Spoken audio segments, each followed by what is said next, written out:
Hello. So basically, I really like music. My whole life is basically music. I play multiple instruments.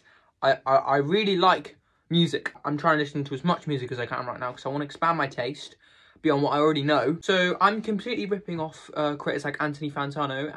I'm gonna be listening basically every album I listen to, except for, you know, re-listens unless I haven't listened to the album in a while. I'm gonna review. I'm gonna do ranking of different artists. I'm just gonna review on here. Leave suggestions in the comments based off like what I say in these videos about certain albums, about albums that you think that I'd like, and yeah, I'm completely ripping off a lot of music reviews online, namely the needle drop Anthony Fantano. But yeah, today we are reviewing Fleetwood Mac's Rumours. So I've been staying in London. In fact, I just got back. I just had a 5-hour drive. I was in London and I was sitting down with my uncle. He has a massive vinyl collection. I was just scrolling through it. I saw Fleetwood Mac's Rumours. I heard Fleetwood Mac are incredible. And he was like, all right, I'll put it on. So we put it on vinyl. We chatted throughout the entire album. I was consciously listening though to the entire album, and it didn't disappoint at all. It was a great album. How I want to structure these reviews, however, it goes in a certain order. So I'm going to start off basically track by track. I'll name my initial thoughts and my final thoughts on every single track on the album. Overall positives, overall negatives, and then a rating of the whole album. So yeah, that's how it's going to work. So to start off, the album starts with the track Second Hand News, a very catchy tune. It kind of almost feels like background music to a dinner scene or just any kind of family event, which is really good. I love good background music that you can just put on and it completely fits the vibe of whatever you're doing. Catchy intro.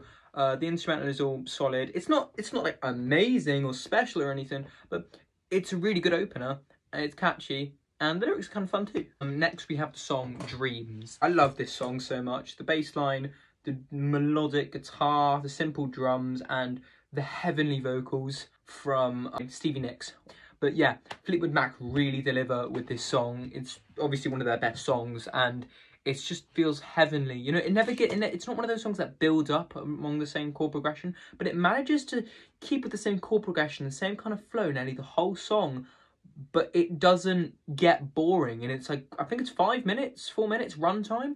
And that is really special that it can do that. The fact that each band member is talented enough to kind of keep that flow without the song getting stale or boring. So yeah, it's a classic song. It's great. The next song on the album is Never Going Back Again. I didn't hate this song at all. I thought it was a good song. It's a nice little tune.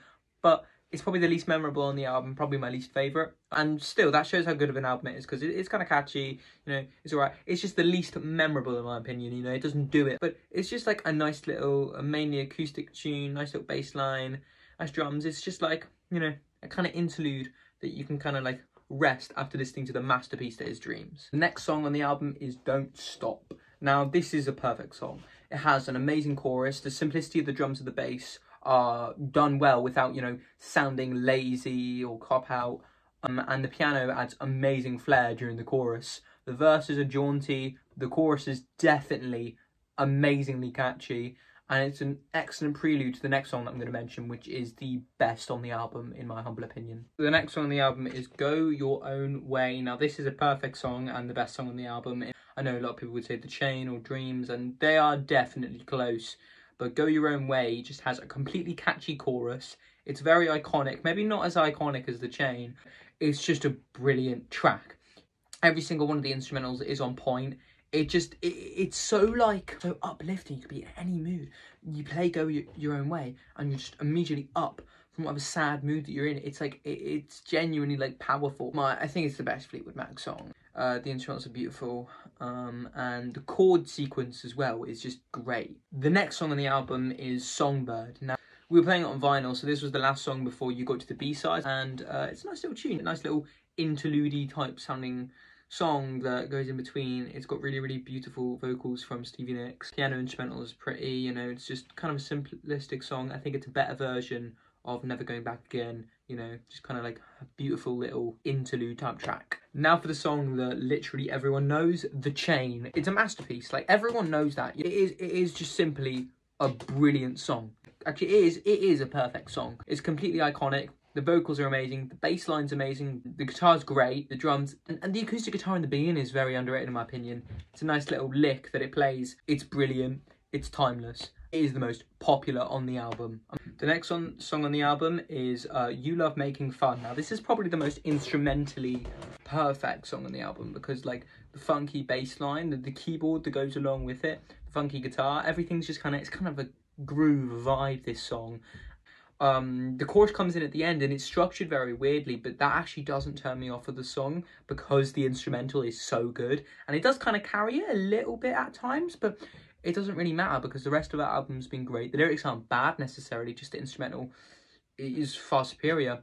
And yeah, it's just a great song. The next song on the album is I Don't Want to Know. It's just a really, really jaunty, upbeat tune. It serves the album brilliantly. It just sounds so happy and full of life.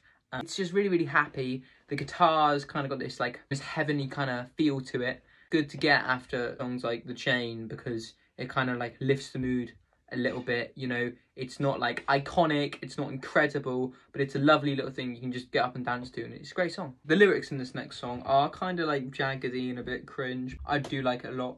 Next song is Oh Daddy. It's got this kind of chilled instrumental, kind of like begging love lyrics, which you think wouldn't match each other, but it just kind of like has this kind of nice little vibe, but while still having kind of serious undertone. Yeah, I just think it suits it really great. The chorus is really, really slow, but it's like a trancey, this song, and I like the way that it kind of envelops you into it. It's great. It's a great song. This next song, it is Gold Dust Woman. It's one of those songs that kind of has the same thing that all the way around, kind of like Dreams, but instead of kind of always staying chill like Dreams, it just builds and it builds and it builds until you get this heavenly kind of outro to the album. The first half is lacking a bit, so it's not in my top 3 of the album. The first half wasn't lacking. It might be the best song on the album. The outro is incredible, and it's a brilliant way to end a classic like this.